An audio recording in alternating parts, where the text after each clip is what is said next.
Hi again. I hope you enjoyed the Cherokee myths and history. This video is about my story.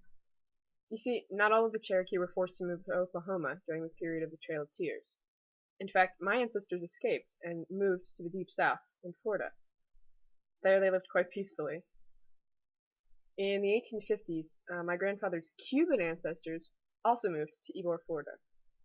There, my great-great-grandmother, who was a half-blood Cherokee, met and married my great-great-grandfather, who was from Cuba.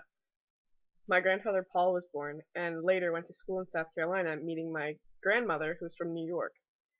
They got married, and they moved to Clayton, New Jersey, and had some kids.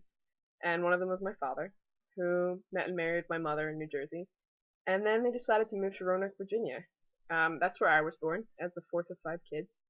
And I was actually born and lived less than 50 miles from original Cherokee territory. So, born very close to the land of my ancestors.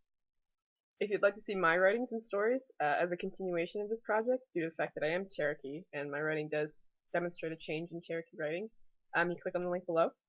And if you'd like to see writings of present day, probably more Cherokee, at least as far as heritage goes, if you'd like to see their writings, click on the link hovering above my head.